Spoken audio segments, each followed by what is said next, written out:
يوصيكم الله في أولادكم للذكر مثل حظ الأنثيين. یہ سچ سر تھوڑا سا فریبل ہے تاکہ سمجھ آئے ہر چیز نظر آئے. کل ہم نے وراثت کی ابتدا کرنے کے لیے میراث کی ابتدا میں 4 چیزیں بنیادی طور پر پڑھی تھیں.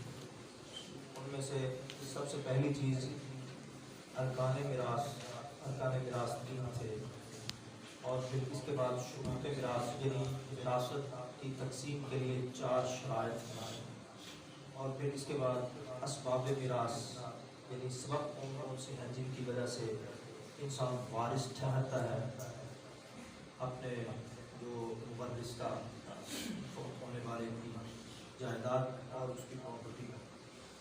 اس کے بعد ہم نے موانع ارث پڑھے تھے کہ کون کون سے معنی ہیں، کون کون سی چیز وراثت کے حاصل کرنے میں رکاوٹ ٹھہر سکتی ہے، رکاوٹ بن سکتی ہے.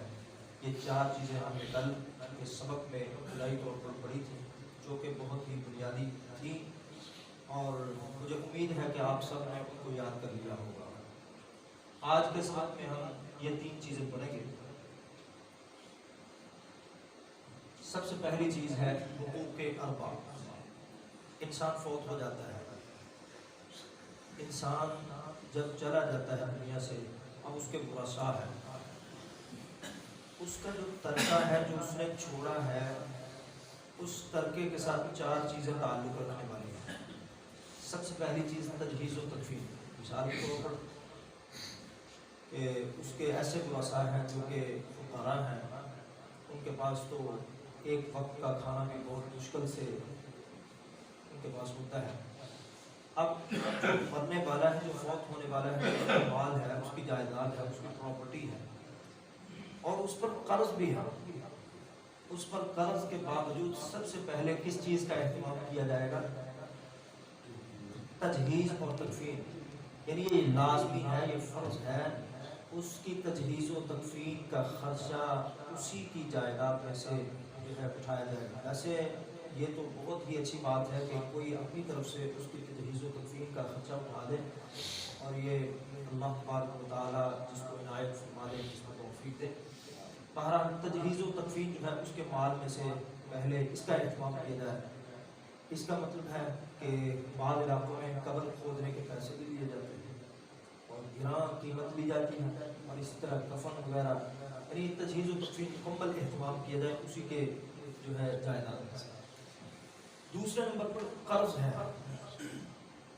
قرض کو ادا کرنا ہے، اور اس میت نے جاتے وقت وصیت بھی کی تھی کہ میرے مال میں سے اتنا مال جو ہے فلاں کو دے دینا، چونکہ میری زندگی اچھی گزری، اس کے ساتھ میرا تعلق رہا ہے، اور میں اور وہ کاروبار اکٹھا کرتے رہے. یعنی کوئی بھی چیز ہو کہ وہ ہمارا بہت پیارا عزیز ہے، وہ غریب بھی ہے، اس کا حق بھی بنتا ہے، چلے اس کے حق میں وصیت کر دیتا ہوں.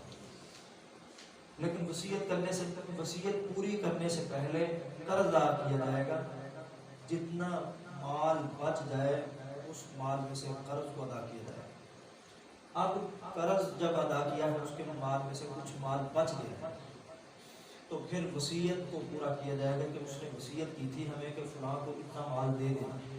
اب یہاں پر ایک بات یاد رکھیں کہ وصیت لازمی اور فرض نہیں ہوتی کہ ہر کوئی وصیت کرے. ویسے ایک شخص رسول اللہ صلی اللہ علیہ وسلم کے پاس آیا، کہنے لگا اللہ کے رسول صلی اللہ علیہ وسلم، میری ایک بیٹی ہے، کیا میں سارے کا سارا مال جو ایک فلاں شخص ہے اس کو دے دوں؟ کیا یہ میرے لیے جائز ہے؟ تو آپ صلی اللہ علیہ وسلم نے فرمایا نہیں. پھر اس نے کہا اللہ کے رسول مال بہت زیادہ ہے، اور میری بیٹی کے پاس بھی ہے، کیا میں آدھا مال دے سکتا ہوں؟ رسول اللہ صلی اللہ علیہ وسلم نے فرمایا نہیں. پھر اس نے فرمایا اللہ کے رسول کیا میں 1/3 حصے کی وصیت کر سکتا ہوں، یعنی 1/3 کی؟ تو رسول اللہ صلی اللہ علیہ وسلم نے فرمایا ہاں، لیکن یہ بھی اکثر ہے.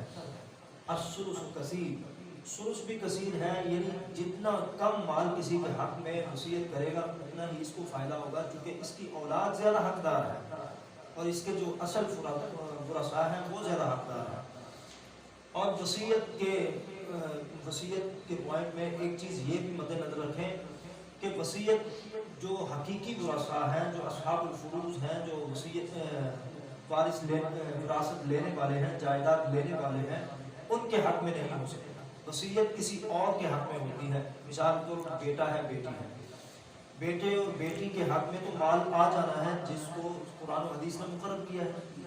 اس کے بعد کوئی ایک ایسا وارث ہے جس کا ہمارا اس کے ساتھ بڑا اچھا تعلق تھا، تعلق کی بنا پر اس کے حق میں وصیت کر سکتا ہے۔ اور اس کے بعد تقسیم ترکہ، وصیت کرنے کے بعد بھی مال بچ جائے تو پھر ترکہ تقسیم ہوگا کہ اس کا اتنا مال بچ گیا ہے، بیٹا ہے یا بیٹی ہے، کوئی بھی ہے، اس کو اتنا مال اس کے حق میں کے مطابق دے دیا جائے جو کہ حقوق آگے آ رہے ہیں۔ یہ آپ نے سمجھ لیا ہوگا۔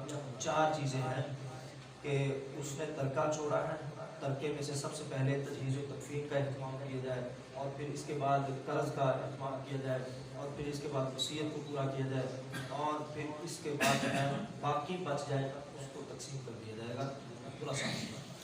اب دوسری بات ہے حصص۔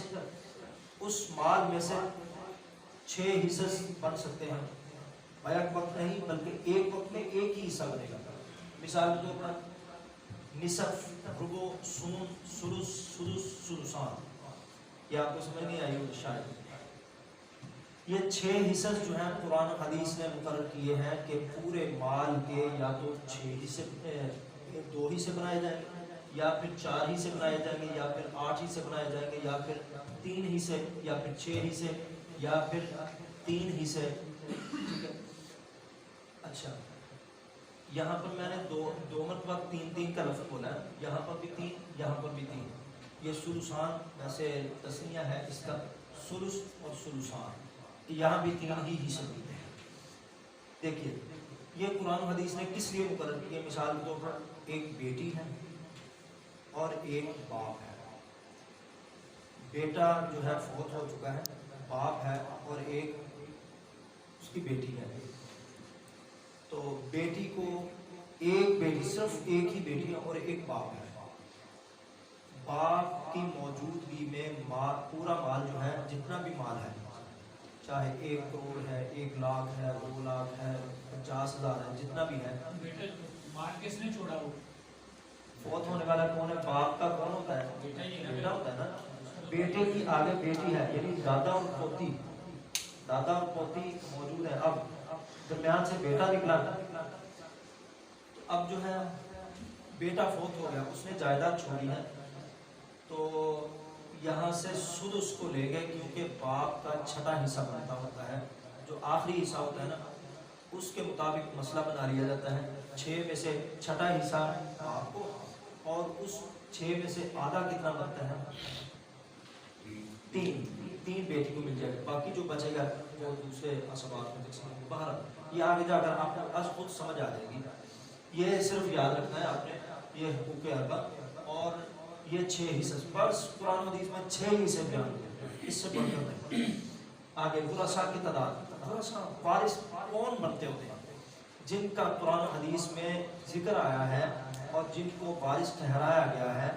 ویسے تو معمول یعنی نان کے جو ہیں وہ بھی وارث بنتے ہیں، اور جو ہے اسبات ہیں وہ بھی وارث بنتے ہوتے ہیں، لیکن ان کی باری دوسرے نمبر پر ہے۔ سب سے پہلے یہ ہے ان کو وراثت ملے گی، اگر ان سے بچ جائے تو پھر دوسرے اسبات کو تقسیم ہوگا، اور پھر اگر ان سے بھی بچ جائے تو پھر جو ہے اصحاب الموارث اور جو نان کے ہیں ان پہ تقسیم ہوگا، ذوی الارحام۔